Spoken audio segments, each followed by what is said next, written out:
Good morning, everyone. I know there's going to be a few more people come in. Welcome. I'm so happy that you all were able to make it today.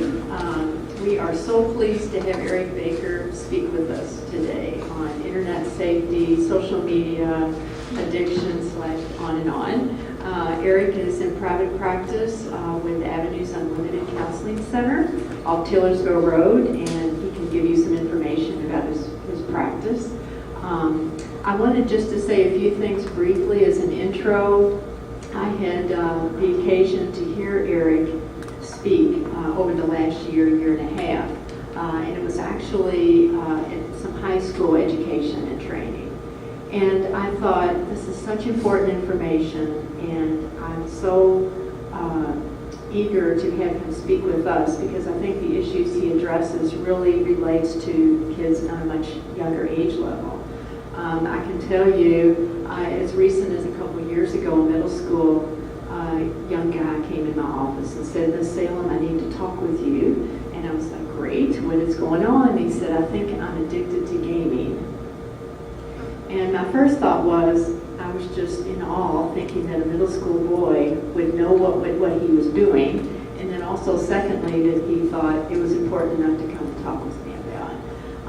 I'm also hearing from kids as young as primary school, hearing from them and hearing from their parents that what they're doing on their cell phone, taking pictures, sending pictures, what's going on with gaming. And there's so much good that's about social media and using technology, but that's not why we're here today. We're going to talk about some ways to educate you about some things that are going on, and some of this is just prevention to help you understand what's ahead maybe and some things that are going on and ways to keep track of your kids.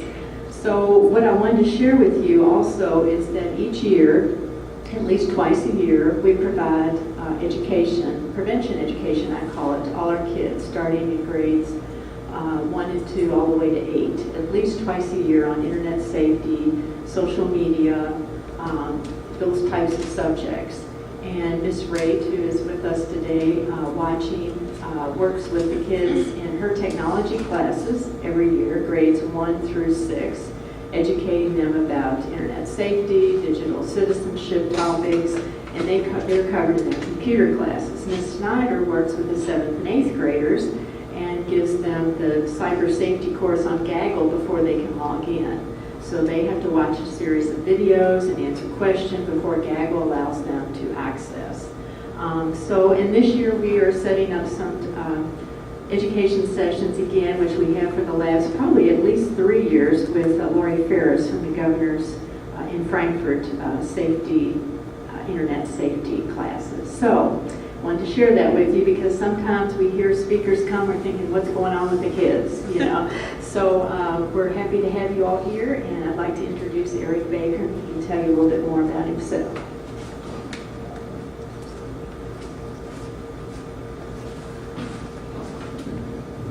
Morning. Can you hear me okay on this? Yeah. Thank you, Patricia, for having me over and inviting me to come out this morning. I'm excited to present on this. I am a psychotherapist and a drug and alcohol counselor here in Louisville. Before that, I was a computer science engineer. So totally different fields, but this is sort of the marriage of the two, understanding the internet and computer stuff and, human stuff. We've got a lot of stuff to cover, and I know we only have an hour. The presentation I originally listed with Patricia at was about 3 hours, so I've cut out a lot of stuff. So I'm going to try to cover things. If you have any questions, just let me know. I'm going to try to wrap up enough time to answer issues or concerns you guys might have. So, first thing I think is important to understand when it comes to children and addiction in general is how their brain is different from an adult's brain. There are 3 major areas or points to understand. One, the prefrontal cortex, a part of your brain that's up here, that's responsible for decision making, consequential thinking, executive functioning, that kind of stuff. They're still developing. I think it's kind of obvious when you look at kids' decisions. They're very short-sighted. They don't really think long term. If I do this, then there's a consequence. And that's what you guys are teaching them now. And that's why you give them sanctions or consequences for acting out, or they get, I don't think they do detention here, that kind of stuff, but you need a certain consequence, because children don't think about that yet. It's still developing, and that part of our brain is not finished developing to around 25 years old. The other part, or the other major difference with adolescent and teenage brains is that the VTA, or the ventral tegmental area, it's firing like crazy with adolescents. Now, the VTA is responsible for reward. So if you do something that benefits you, or like eating, for example. We'll talk more about that in a second, but eating or figuring out a problem or solving a puzzle or whatever. Our brain rewards us with dopamine, and it comes out of the VTA. And what we know with adolescents and teenagers and children is that their VTA is firing like way, way, way more than it is with adults. And that's because they're constantly learning and constantly being rewarded for learning new behaviors. Does that make sense? And then the other part that's important to understand is that the teenagers and adolescents and children rely more on the amygdala than with adults. Now the amygdala, there's just two little like about this size things around right here that what they do is they activate in times of extreme emotional response. So it's like the part of us that deals with fight or flight stuff. If you've ever been in an argument with your significant other and you found yourself not saying things you wish you had said or doing things you wish you had done, and you're like, why did I do that? Well, what's going on there is your amygdala is fired up, and it takes over the frontal lobe at that moment. And it puts you in this fight or flight mode. And it's almost nearly impossible to think ahead when you're in that kind of mode, or that kind of threatened kind of state. Now, because teenagers and adolescents and children's brains are not fully developed yet, and especially in the frontal lobe, what we know that's different about how they process is that they rely heavily on the amygdala to process emotional responses. So what does that mean? Well, so if Patricia gives me a scowl, and I'm a teenager, I'm going to immediately look at it as a threat. As an adult, I might think, what's going on here? I'm going to use this frontal part of my brain here to sort of sort out, put a little logic behind it, and think, oh, she's being funny, or oh, she's something else, like a story about it. But as a teenager or a young person, they don't do that. They have this immediate kind of reactionary kind of response. And if you look at how kids work, that makes sense, right, guys? Mm-hmm. Okay. So I want you to understand these three main parts. We'll come back to that. These are significant when it comes to addiction because of what's called the reward circuit. Now, you guys have a sheet going around with an email. There's a wonderful video I will link you guys to that explains it better than I can in the time we have here. But essentially what you got to know is that when it comes to addiction, there's the same areas that our teenagers are still developing and reliant on are part of this, what's called an addiction circuit. So I do something, my frontal lobe figures something out, and I get rewarded through the hippocampus and through the VTA area for doing that action. And teenagers, again, because of their development, are way more susceptible to addiction in general. But it's especially true with what's called stimulus addiction or novelty addiction, which is what we're going to talk about here next, or internet addiction, which is what internet addiction really is. It's a type of stimulus addiction. With me so far? Is this questions make sense? So, stimulus addiction, what makes something addicting? What makes a stimulus addicting? Well, it activates one of the limbic system's 4 Fs. That's fight, flight, freeze, or reproduction. You guys figure the other out. Occurs frequently. The stimulus that is happening is more intense than what is normally found in everyday life. It changes your mood, and the desired effect is only temporary. And so this is also applicable to things such as alcohol. If you've had a bad day and you go to take a drink to change your mood, and you do this every single day, you begin to develop a dependence on the substance to regulate what you're feeling. Does that make sense? Okay. So it's any kind of stimulus, anything from the environment that, again, is part of our 4 F's. So I'll with you guys on that: fight, flight, freeze, or reproduce. Occurs frequently, is more intense than the norm, and changes mood and desired effect is temporary. Looking at that definition of what makes something like a stimulus or an action addicting, what kind of things come to mind that might also fall into those areas? Just curiosity. Coffee? Yeah. Okay. Yeah, coffee can be yeah, absolutely. Running, yeah. Say more on that. exercise, running. Yeah, it's more intense than everyday activity. It certainly is part of that fight, flight response. Sports in general have a lot of adrenaline kind of stuff to them. It depends if you run frequently. Now, if you're like me and you don't run all the time. I don't run at all, but I have friends who do, and they cannot stop. Yeah, I'm trying to get there. I'll get there one day. It does change your mood to run. In fact, there's a therapist up in New York who does, it's his rebellion against owning an office because of how expensive real estate is in Manhattan. He only meets in Central Park. He does what's called a walk and talk. And there's a lot of research behind it. If you walk and I do this with some of my clients, they're having a hard time talking or whatever, getting into the session. There's a neighborhood behind my office, and we'll walk it, and it changes your mood just to move. So that absolutely falls, yeah. And the desired effect is temporary. You're not running all the time. Other things that you kind of imagine falling into this. Cigarettes. Cigarettes, yeah. Very good, yeah. People have had a new smoke break. You're looking to change your mood. Checking your phone. Checking your phone. We said right over here, yeah. How so? Just checking text, did you miss a call, check Facebook, just from an adult. You're doing it frequently. Right. Right. The stimulus you get from checking your phone is so brief. Pull it out, and you got it back. And you're exposing yourself to that over and over and over again. What makes cocaine as a chemical, as a drug that's so addictive, is that it's so intense and it's so short acting.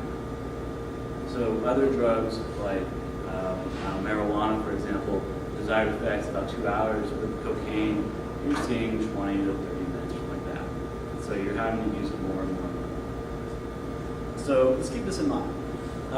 So looking at how things online can be addictive, there's 4 major areas we kind of look at when we define internet addiction. The first one is what's called information overload or novelty addiction. And so if you think about sites, like any of these look familiar, which of these stand out? What are your all's favorite here? I'm a big Reddit fan. Anyone like Reddit? Anyone familiar with Reddit? No? Okay. Pinterest? Anyone use Pinterest? Yeah. Okay. Well, if you think about back to what makes a thing addictive, there's, when it comes to the 4 F's, well, part of survival is finding novelty or finding new information. And this makes sense if you can think back to like hunter-gatherer times. If you're the guy or gal that finds that new source of fresh water, you're going to feel really good about yourself because you just found a way to help make it into the future. Or if you find a new type of berry you can eat, you're going to, keep going back to that berry bush. Your brain's going to want to reward that because it's new, it's good for you to know as much about the world you live in as possible. Well, now in 2015, we've got all that kind of just taken care of. We don't have to work too hard to get the basic needs met. And now we have this sort of saturation, this overexposure to all kinds of new information. And these come in all of these forms. On YouTube, you go on there, you find a new video, or Reddit.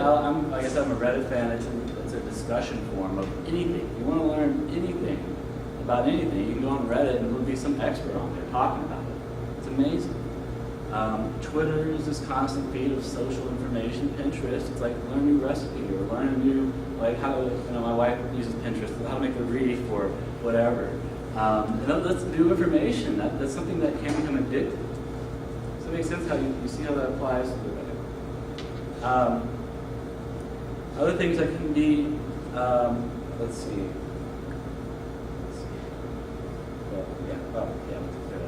So other types of internet addiction is the other thing we reward for we're social creatures. And And so finding and creating relationships online can become very addictive. So a lot of us, I think, our age group is more Facebook focused, but now with the younger kids, it's Tumblr, it's Instagram. There's a bunch of ones I've never heard of that always seem to creep up, Snapchat, that kind of stuff. Where what you're doing is you're creating this really superficial, simple relationship, and you get rewarded for that. I mean, it's kind of not fair. We're wired this way to have these connections. The problem with this, though, is you get rewarded for relationships that are so fake. They're just so on the surface. I mean, if you think about, I don't know you, but if I'm making a post on Facebook or whatever social media, I read it a few times. I'm a terrible speller. You'll probably find errors in this. But I make sure that I don't have any spelling errors. I make sure it's the best photo. You don't really get the real representation of me.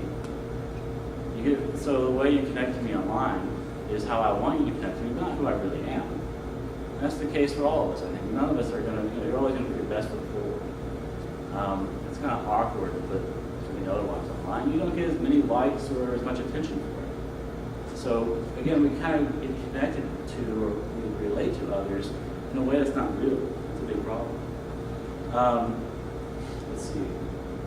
An example, one of the litmus tests I've used on, thinking back to computer science and how has technology benefited us. I kind of go back to the Amish. The Amish, a lot of people think they're anti-technology, and they're not. They're anti-inefficiency, pro-efficiency, I would say. And so, for example, they don't like the light bulb because it's basically creating light as a byproduct of heat. But they like the LED, the LED diode, which is very efficient in producing light, directly stimulating photons. So they'll study technology and look how it affects and how it's efficient and how it benefits them. And so you'll see LEDs on Amish buggies now. I don't know if you've been out there seen that. They're there. Well, when the telephone came out, the Amish didn't just reject it. They said, we just need one for the community. They didn't like the idea of the telephone initially because it encouraged distance in the relationships. I could go off to another town, another state or wherever, and still have this superficial contact with my family through the phone. And so they rejected it. I use the phone, and it's great. I don't go that extreme. But you recognize the benefit of having the phone and the community in case of a fire, maybe to get a hold of emergency services or what have you. There's a time and place for everything. I think the internet's the same way. And same thing with social media. I think there is some benefit to having online connections. In graduate school, I did a study on people using alternative forms of self-help groups online. An example of that is, I'll show you in a second, is Second Life. Anyone ever heard of that? It's not as popular as it used to be, but yeah, it's in the headline. It's a virtual world where you create an avatar that's how you want them to look or her to look. And you can walk around and meet people, and that's about it. It's not really a game. It's not really anything to it. It's just a way of connecting to people through this virtual avatar. Well, anyway, in Second Life, they had AA meetings. And they were just as effective for people to join the AA meeting on Second Life as it was in person for a lot of folks, especially for the more introvert types. So there's some benefit to it. But again, this can become addictive. I mean, if this is the only way you're connecting, you really, our kids right now need to be learning how to interact one-on-one. That's what middle school, preteen awkwardness and all that stuff is all about. Other examples of social media addiction. Anyone know what game this is? Anyone recognize it? Anyone want to admit that they recognize it? It's not Minecraft, is it? No, it's not Minecraft. This is World of Warcraft. This is what's called a massive multiplayer or RPG role-playing game. This is like tens of thousands of people connect to a server and play a game together. And what is addictive about World of Warcraft isn't so much the gameplay itself or the stimulus you get from the game, but it's the interaction and the relationship you can create. And again, this stuff is addictive. It's something we need to be monitoring with kids, and we'll talk about what to do after that. But I want you guys to have kind of an understanding what to look for when it comes to your children's online activity.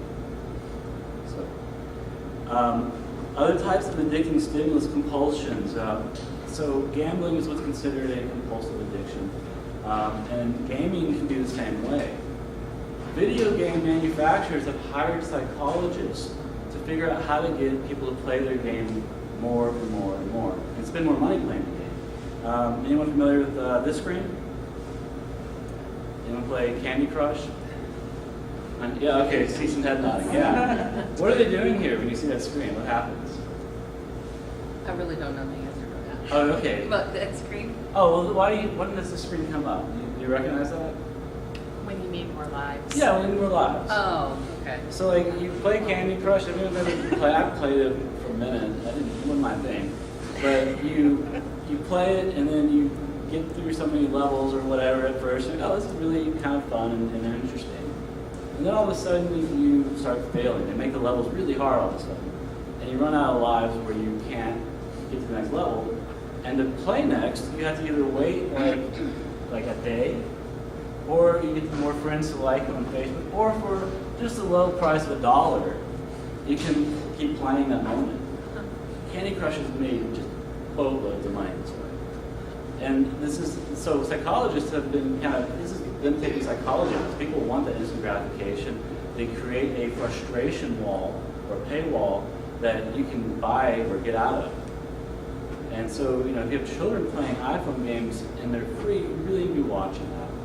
A lot of games are designed, they're called pay to play, or another term for it, I'll think of it later. But you need to watch because your kids might be racking up your credit card bills. I've had a few cases where the child racked up several $1,000s playing games similar to Candy Crush. Other things in video games that they're doing, if you have, those of you, usually it's a guy game, Call of Duty, and if your children play Call of Duty. No, good, if you're young for that, first of all, if you're talking to this room. But in Call of Duty and other sorts of video games like that, they do what's called drop crates, where they drop a random special weapon or tool or whatever, or skin, like a graphic for your character, at random. And that's one to encourage you to keep playing, but also to open these things occasionally, you have to pay to open them. And there's a whole economy behind it. I don't know if you can see the graph there, but it's showing it's like a stock.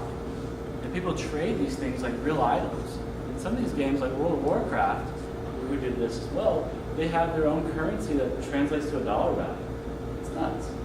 It's a whole different world we live in. So that's another way of getting people to, getting people to play and pay is through this sort of it becomes addictive. It's like, you don't know what you're opening half the time. It's a chance. Odds are when you open that crate, you're getting something that's valued at 50 cents and it costs you $1 to open. But there's a chance you might get this $400 item. Why? Other examples of this sort of compulsive stuff where you see this part of these rewards. Says achievement unlocked, easiest achievement ever. If you turn on an Xbox, or maybe you kind of do streaming in your rooms through Netflix on your Xbox or PlayStation, you get this reward for binge watching. It says congratulations, you just completed a bender. Thanks. I feel so good about this. That's no wasted. But it pops up, and you get this little badge, and other people can see your badge, and people wear it as pride, proudly. And it's again another way. It's like what's called in psychology, you call it a token economy. It's just flat out behavior modification. They're directly manipulating people to keep playing the games, and children especially. Are really susceptible to that. What a common modality used with adolescents that don't respond to any other approach, because they will respond to it, is behavior modification. And that's you get a reward for doing something that you want to do. So, another thing to kind of look at how psychologists have sort of tweaked and messed with video games in general is this is the game Halo. It came out in 2001. This is Halo 1. This is what I played in high school, college. And I just want you to kind of pay attention to the screen here. And when you play the game, there's just a handful of things you're supposed to track. You look at that corner there, you kind of make sure your bad guys and target, and you pay attention to your health in the top right corner. Now, that felt, I remember playing Halo in, late high school, college, or early college, and thinking, man, this is an intense game. It's so adrenaline-packed and so on. And I went back and played it recently. I still play video games a lot, I confess. And I was like, man, this game moves like I'm in molasses. It feels so slow. This is a boring game. And looking at it compared to modern games, this is the game Tightball came out last year. Look at this game. You've got, we counted 3 last time, so you got to keep track of this. You got to keep track of this, that, all this up here, this right there. I mean, it ends up being like, I think we counted 8 or 9 different things. It's triple the amount of stuff that requires your attention to play the video game. And this is captivating to the person playing it. It sort of forces you to play. A real simple thing, you can tell how bad a movie is by how many cutscenes are in it. This is an old, psychology movie trick. Well, what happens when the screen cuts, it's like the equivalent of a strobe going on. And there's this involuntary response where it forces your eyes back to the screen. And so if you're bored with the movies, if it's a bad movie, you're going to kind of whatever, and cut. And you're back watching it. Really good movies, like Quentin Tarantino or Stanley Kubrick, I'm thinking what's a recent one? One of 2001: A Space Odyssey or whatever. They have these scenes that go on for 15 minutes. And it's a testament to the director really showing off how interesting they can be, how much they can captivate the audience through just solid content versus tricks. Video games have kind of gone to cheap tricks to keeping kids and people in general playing and their attention focused on it. And again, it's just another way that I want you guys to be aware of it, because this is highly, highly stimulating. And what were the things that make something addictive? Anyone remember it already? It happens frequently, so this is constant action. It happens over and over and over again. And it's activating a fight response. What were the other things on there? This is myself. What's that? Temporary. It's temporary, right? The matches last for 5 minutes. Then you're waiting again to do it, right? Temporary. It's more intense than normal reality. In this game, you're playing a robot, and I don't know, you're doing 10 things at once. You don't normally do that in normal reality. That's another thing. Video games they create, and the goal of video game manufacturers have is to create a sense of presence where you are in it. And if you watch your kids playing games, you see them kind of dodge with it and move and jerk with the game. That's because their brain is mapping around the structure of the world that the developers created. It's not a bad thing, it's just a thing. But it's very much enthralling. Another example of this, real quick. Anyone know who this guy is up here in the top right corner? He's not that guy that Probably is. you watch him playing Yes. a game. You know his name? No, but I hate him. Yeah, I can't believe he's so pop. This guy, he's from Sweden. His name's PewDiePie, like PewDiePie. And this is what's called, this is Twitch. Some of your kids might be watching Twitch. Twitch is it's like YouTube, but it streams people playing video games, and then there's usually a webcam or something like that in the top right-hand corner with someone commenting on the game you're playing. So you're not playing the video game, you're watching someone play it, and you're listening to them comment. How stimulating is that? I don't get it. This shows my age. I'm 32, and I'm I don't get you kids anymore. But yeah, this guy PewDiePie, he's so famous that when he goes to a hotel, he has to hire security because he has these crazy fans that will sit outside of his room. He's like John Lennon or something. He's got millions and millions of followers. This guy makes a living off of what's called streaming the video games he plays, commenting. And so, are you aware of any of your children watching Twitch or following any of these folks? Yeah. Okay. Yeah. I want to emphasize, I'm not like, rabble, the internet's evil and wicked and we need to like not have this stuff. This is just what is current. You know, this is like what kids are into now. You know, I think parents long ago would have said, oh, you know, well, I remember growing up thinking people being told video games are going to make you violent, and that's been proven not to be the case. Or the telephone is going to make you, some sort of horrible person. I don't know, I'm trying to think about the words for it, but it's just what's going current. Or rock and roll music, or whatever, that kind of thing. It's just it.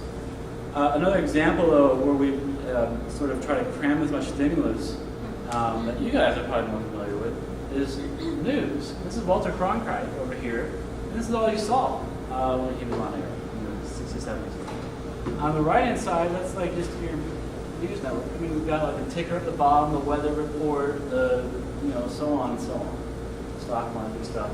And it's like just because we've gotten used to being like this, finding this understimulating. As a society, you're getting used to a higher amount of stimulus. I blame coffee. So it's something to be mindful of. Like, how much stimulus are you exposed to and letting yourself be adjusted to?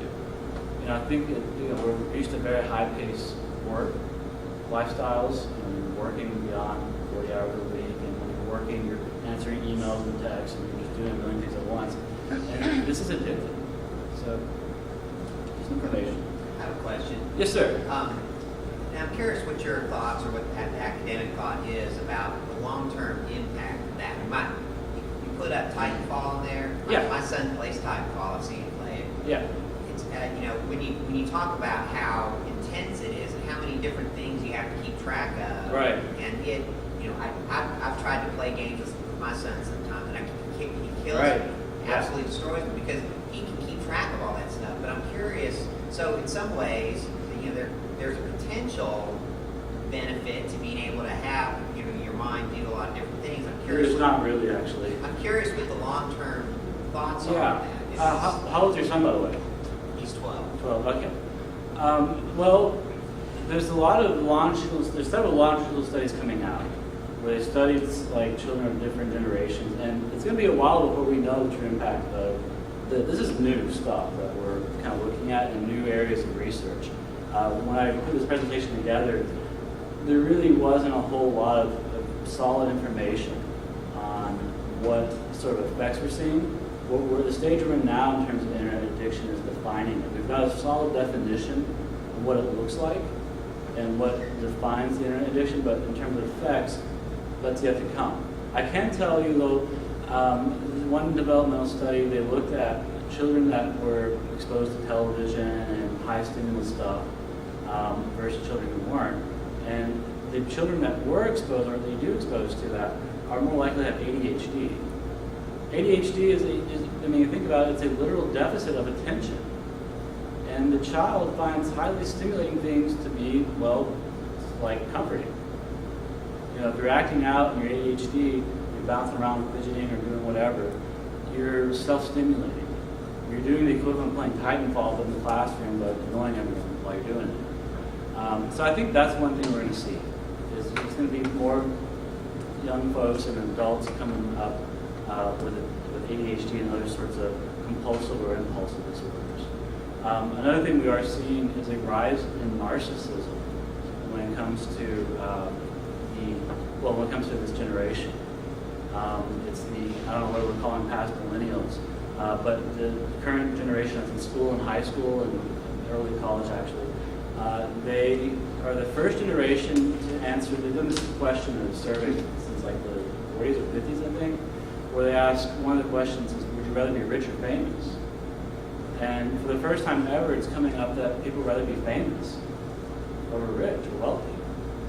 And that's, I really believe that has to do with social media. And the economy doesn't matter, because you can look at, depressive states or declines in the economy we've had, and they still said they'd rather be rich. So I think we're going to see more of that kind of thing. People kind of being, I hate to say it, narcissistic or shallow or self-absorbed. So going back to like the news screen, the Walter Cronkite Yeah. versus the typical,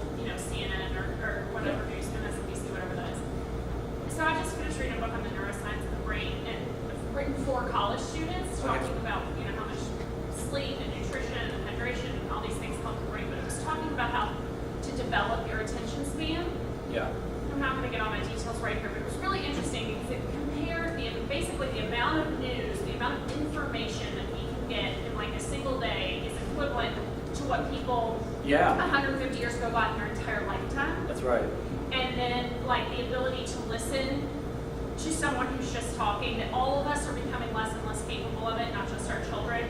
And for example, political sound bites have gone from 30 seconds to 8 seconds because they know none of us are going to pay more attention for longer than 8 seconds. And that's as long as anybody will be coached to deliver like their main point or their line in a political campaign. And so, I think it's really true. I think I'm less capable of sitting through a speaker or an entire meeting without needing to check my phone or without needing to. You guys are doing really well with that, by the way. But it's really hard to, and so this book was kind of about, so what we found is, at the college level, I think what we're finding is you have sort of aging tenured professors who aren't using any tricks. I mean, there might be PowerPoint notes, but there's no iPad app that you're opening when you get to university. You're going to sit in a history lecture and somebody's going to talk for an hour or an hour and a half. And are children going to be capable of listening for an hour and a half, and taking notes and like retaining that information? And frankly, are we even anymore? So I think it's this really interesting disconnect where younger education is sort of moving towards new technology much faster than higher education is. And I think for this generation, I don't know, by the time our children are in college, maybe higher ed will be a little more caught up. But right now, I feel like this generation of college kids is getting kind of caught in this old-fashioned space that they're not really equipped to manage right now. And I think it's going to be really interesting in the next few years to see. I don't think college is going to look the same, or higher education is going to look the same. I don't think we're seeing fewer people look at it as an option because it doesn't pay out as well.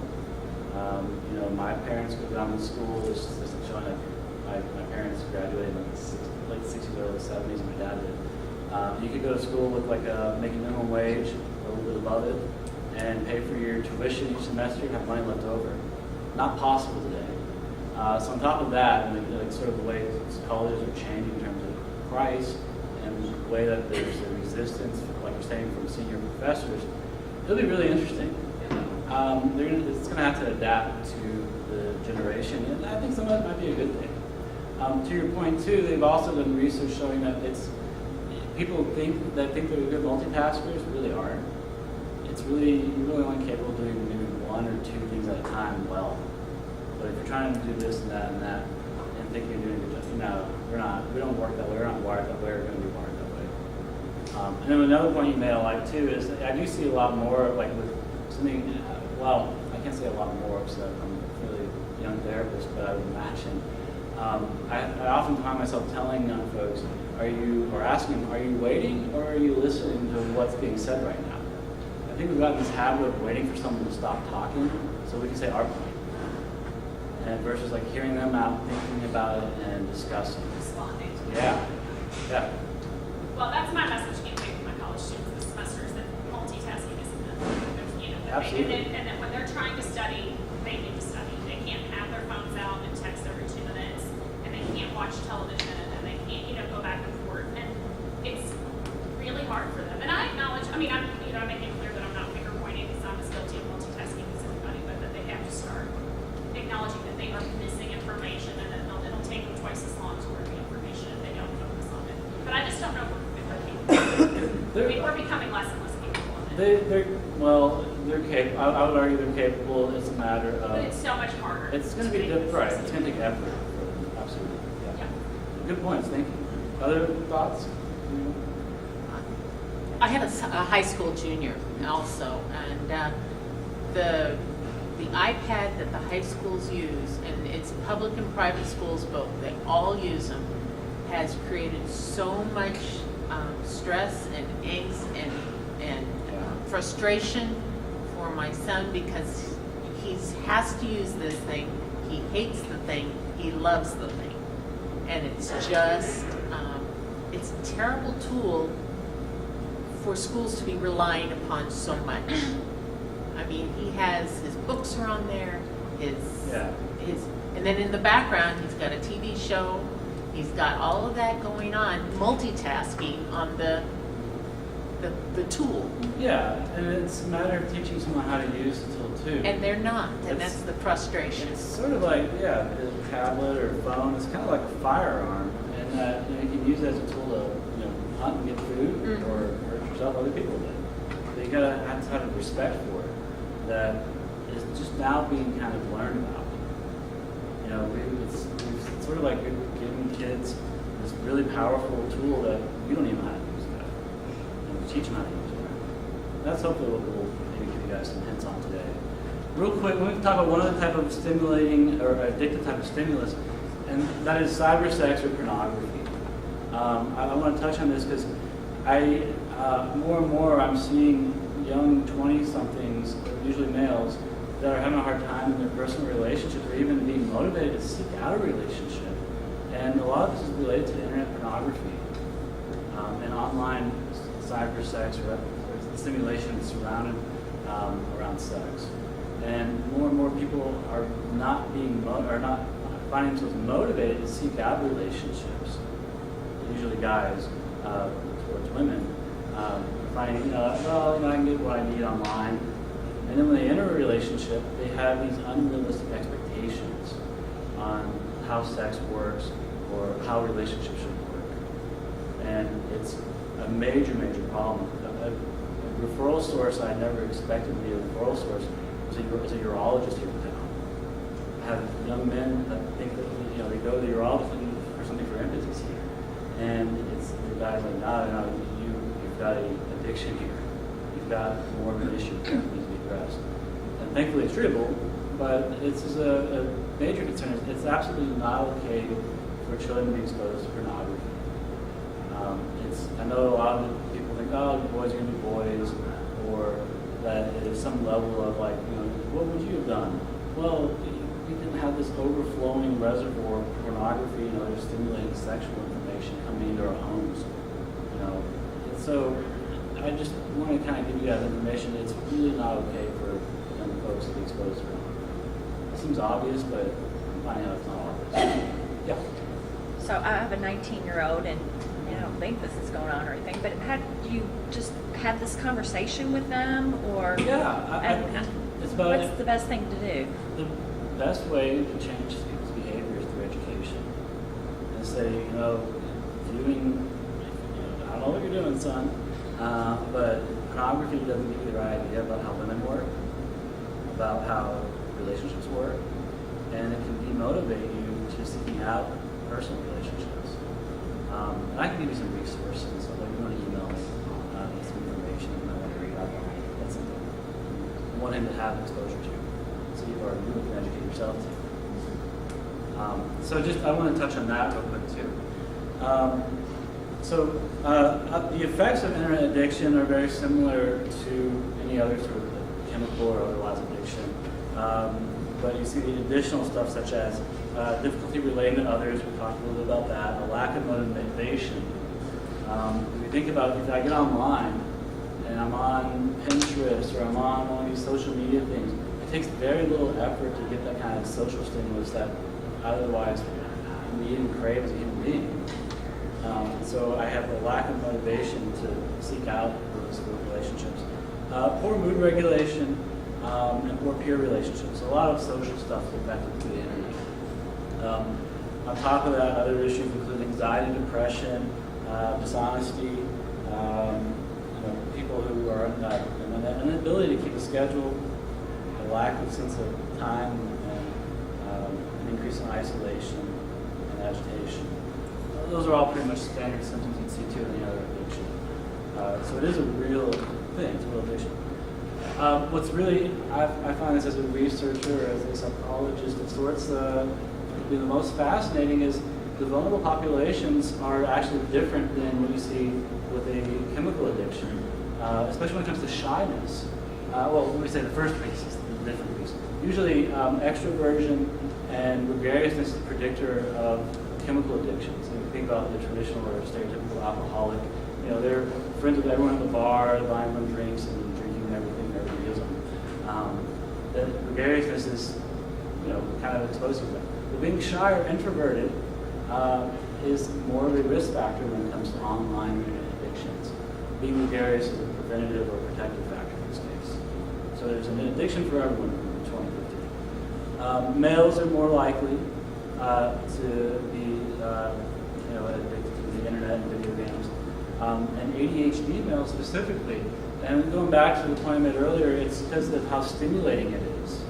And when if you have children that are diagnosed with ADHD, it's really important that you find a stimulus for them that's good for them, that helps them feel calm and secure. And a lot of times that's just having one-on-one time with the child. I've seen a lot of kids, ADD symptoms go away just by mom and dad individually taking time with the child.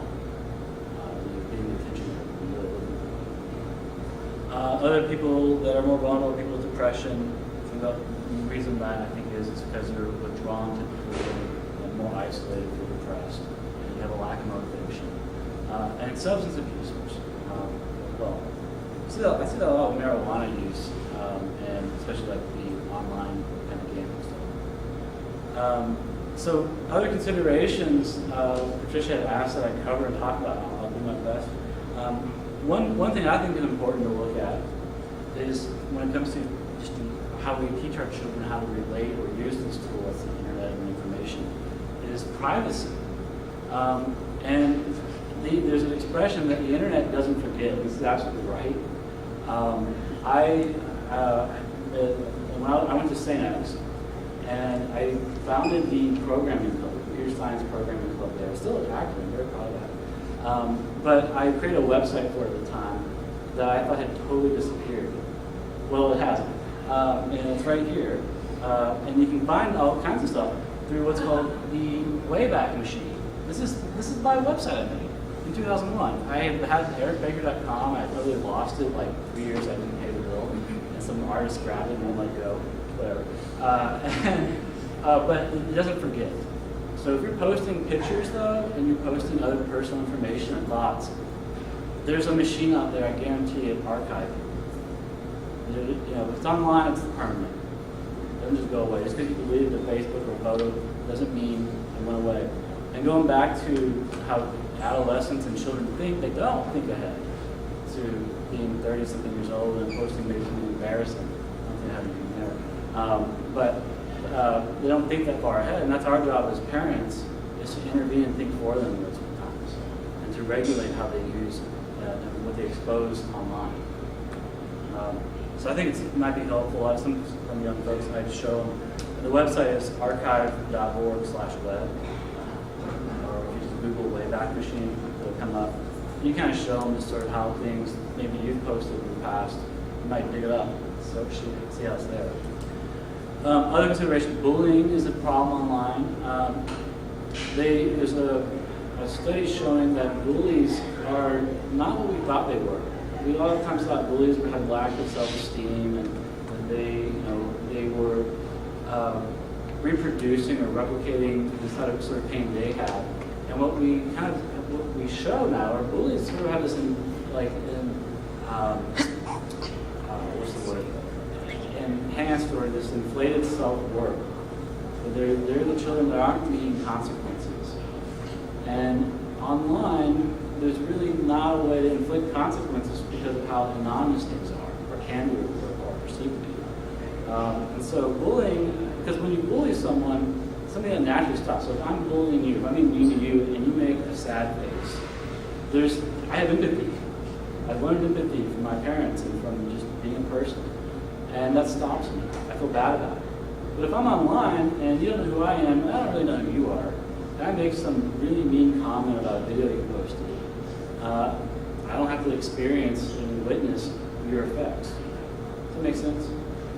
So bullying is a really big problem online, and it's something that when you have children engaging on like YouTube or any other social media thing, really pay attention to what you're saying. They might not recognize that, because what kids are learning now is what's mean and what's not, what's appropriate, what's not, what gets them friends and what loses friends. And you don't really get to learn that online. Does that make sense? The other issue of bullying is, it used to be bullying stayed in the classroom, or at the school or on the grounds or whatever. You go home, have safety there typically. Well, with online, how connected we are, school bullying can continue and spill over into your home life and never go away. And I think it's really a big problem for kids being picked on. So that's something that I do want to encourage you guys to pay attention to what your children are saying and doing online. terms of how they relate to others, and teach them to be nice. Also give them consequences if they're not. They need that. Again, bullies are the children.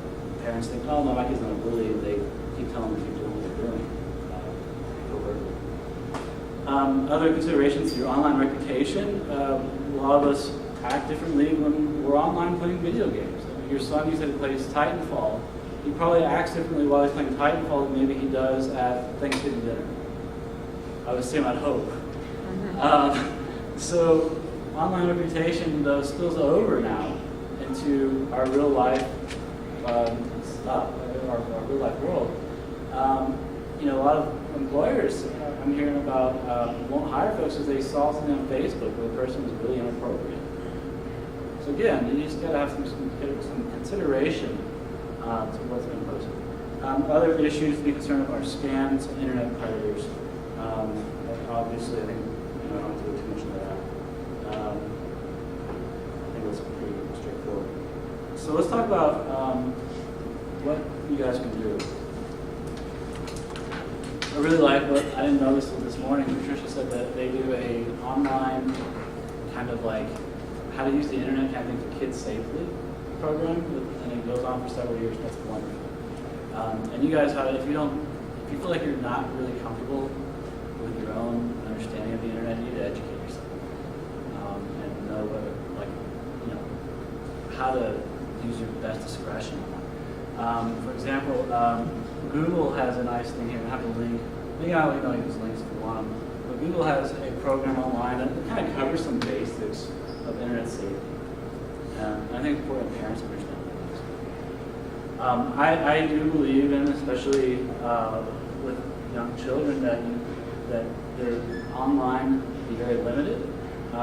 Philip Zimbardo, the guy, the psychologist that did the prison experiment in the 60s or 70s, he's now changed his focus to internet and novelty addiction. And one of the things he talks about is limiting screen time and internet video game time to no more than 4 hours a week. So over that, you're overstimulating your children. 4 hours, that's it. I mean, I remember playing Halo for 4 hours straight in college, and I know there's more than that happening.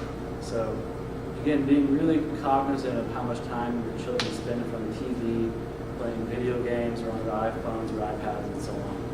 Really